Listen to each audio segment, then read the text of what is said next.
time that I tell people that I haven't spoken to my sperm donor in years, they always say, oh my god, you are so strong. Or they say, I can't believe you don't miss him, assuming that I don't, even though I never said such a thing. And you know, I'm not filming this video in order to put all of my family's business out there, even though I don't care about my family's business being out there. If I'm being fully transparent, I'm filming this video because I believe it can help somebody. I know that fatherlessness is a big issue in our community, and yes, I know that people like Kelly Clarkson, who is from another community, also suffer from this, and of course a lot of Caucasian women as well have had to grow up without a father. But we cannot deny the fact that fatherlessness or the father wound seems to be a bigger issue in our community than it is in other communities. Okay, you even have videos on TikTok talking about what is the one thing that a white person can say that a black person cannot say, and then it's always a white guy saying, hey dad. And now I don't think that it is actually that funny, but you know, there is some truth in every generalization,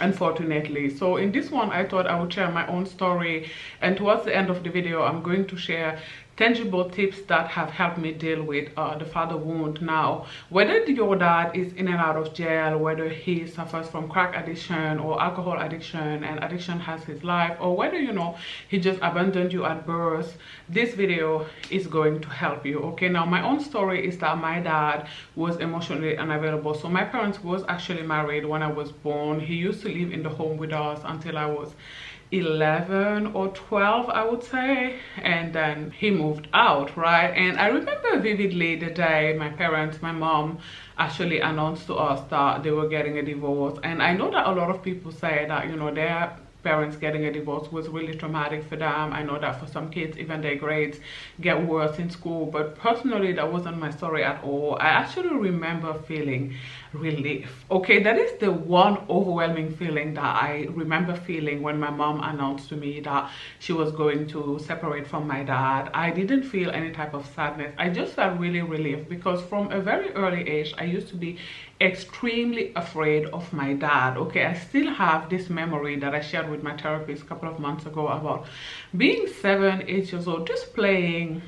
You know, we used to have a front yard in the apartment complex that we used to live in when I was a child, and I was just goofing around, being my ADHD having self, so you know, moving around, fidgeting around a lot. I used to do that a lot as a child. I still do it to this day. And I remember just hearing his steps, like hearing him come, and I knew it was him because my dad is a very tall, you know, strong guy. And I remember just being stopped in my track, like physically not being able to move anymore. Okay, that is how scared I was of him, and that lasted for a very long time, you know, up into early adulthood. Actually, I remember being in my early 20s and still kind of feeling very afraid just at the thought of him. That's how much he terrorized me as a child. He used to physically get into it with me. I'm talking full-blown fight, like fist fight, okay, with me, with 12 years old me. Okay, now for those of you who are thinking, what did I do to deserve that? Just common things that adolescents do: skipping out school. I used to steal as well things from my mom, but I was trying to get my parents' attention, and I did. Okay, I did get a very violent attention towards me. I'm sorry I'm laughing about this, but if I don't laugh about it, I'm going to cry about it. So it's a coping mechanism, so please understand. So yeah, I was very scared of him as a child. He was very distant. He was very emotionally unavailable. He would barely talk to me, and when he did, it was just to ask about school things. He wouldn't talk a lot at all. He would just be like in the living room watching football, drinking Coca-Cola, and that's all I remember about him. He was like this figure that used to come in the evening, sit in front of the TV and watch soccer. Okay, like he wasn't really a human being to me, and I know that that doesn't make sense, but it is my reality. And then again, like I said, he moved out when I was around 11, and from there I didn't see him much. I remember I lived with him for a while when I had some issue with my mom, and surprisingly it wasn't that bad, but luckily it ended quickly, and then I went back to my mom, and then I didn't see him much until I moved to Germany. I was 18 and a half at the time, because I remember celebrating my 19th birthday in Germany, and then I didn't go back home on vacation for a while, so around 6-7 years, because I went back for the first vacation when I was 26. So yeah, that's around 7 years. And I remember going back on vacation to Dakar, Senegal, West Africa, which is where I'm from, where I was born, and I was there for around 5 days when I decided to visit him. So I paid him a visit at his shop, and he was like, how are you? And I'm fine. And how are things in Germany? They're okay. How is your daughter? At the time, my daughter was very, very young, a baby. And I said, she's all right. And basically that was it. Okay, that was the essence of the conversation. I stayed there for what seemed to me like a year, but it was probably just like 1.5 to 2 hours, and then I left. And basically that became like our routine. So we wouldn't talk much when I was in Germany, except for Eid. If you don't know what Eid is, it is Muslim Christmas. So for Eid I would call him, but except for that, we didn't have much contact with each other. Our main contact was when I would go on vacation. At the time, I would vacation in my country a lot, so I would go around twice a year. I would go on vacation, I would visit him, and I've noticed that the visit took place later and later in the vacation. So at the very first vacation, it was like 5 days in, like I said, but with time it became like 2 weeks in, and then even 3 weeks in. And I would always say that I've been there like for 2 days. So every time that I visited him and he was like, when did you come? And I would be like, yeah, 48 hours ago. And again, it would be the same questions. How are you? How's work? What are you doing there? How is your daughter? As if he cared. Like, he never called me when I was in Germany to ask how my daughter was doing. So it didn't even make sense that he would ask about her when I visited him. But I would just go along to get along. And at some point, as I started therapy, I thought about it and I was discussing it with my therapist, and I thought, this time around I'm just not going to go, because it was very uncomfortable for me. The whole interaction was very fake and phony. Clearly he doesn't care how I'm doing, and I also didn't care how he was doing. So the whole thing just didn't make sense. So I started just not to go at all. When I would go on vacation, I would just do the vacation time with my mom and the rest of my family, and I wouldn't visit him at all, and I would come back to Germany. Now he does know that I do still go on vacation, because I always visit my grandmother, who is the light of my life and who is his mom. So he hears about it from her, but I don't know how he feels about it. You know, he never called me and asked me why you stopped visiting, and nobody, you know, his sisters, which are my auntie or my grandma, nobody really, you know, discussed the subjects with me. Sometimes they say, oh, why don't you visit him anymore? And I kind of like, you know, just change the subject, and that's about it. But that doesn't happen very often. So I couldn't tell you how he feels about me estranging myself from him. I would say he doesn't really care, but I don't know that to be true for a fact. But for me, that has been freeing, and that is the most important thing for me. Like, my healing is what's important to me, you know, necessarily his feelings. You know, I'm old enough to the point where I have to prioritize my own life, my own peace, and my own healing. For me, the whole interaction was very weird, very tense, very kind of scary. It's not the right word, but it was, I just felt very uneasy, if I'm being totally honest and transparent. So I didn't feel comfortable doing it anymore, so I stopped. And that is basically the story of how I estranged myself from my father. We didn't have like a big falling out when I told him I hate him and he was a terrible dad, and you know, it just happened. Like I said, just from one day to another, I decided, I guess, I wasn't going to go and visit him anymore, and I stopped. And it was that simple, and it was that easy. And like I said, he never contacted me after that, and neither did I, obviously. And it's been 7 years.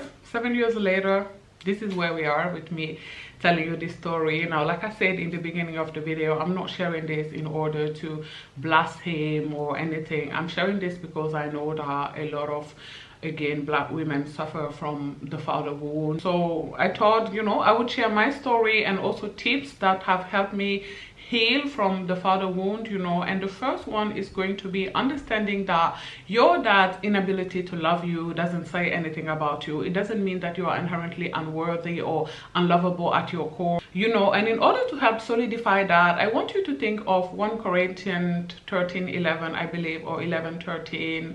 And it is, when I was a child, I used to speak like a child, think like a child, reason like a child. But when I became a man, as in mankind, okay, women are part of mankind, I put, now note how the Bible didn't say I prayed, I put childish things away. Of course, here what is being put away is not the father's wound. Let me be 100% transparent with you and tell you that you are always going to have to live with that wound, you know, until the end of your life. Now, probably it's not going to bleed anymore, mine is not bleeding anymore, but the wound is still going to be there some way, somehow, you know, on Father's Days and stuff. You are going to be feeling a little bit of an ache. So let me not lie to you right now. But what we can put away here is that thought, you know, that lie that our parent wasn't able to love us because there is something wrong with us, because that is something that a lot of us who experience the father wound think as a child, right? Because children are actually very narcissistic, okay? For kids, the world revolves around them. So when their parent is not able to love them,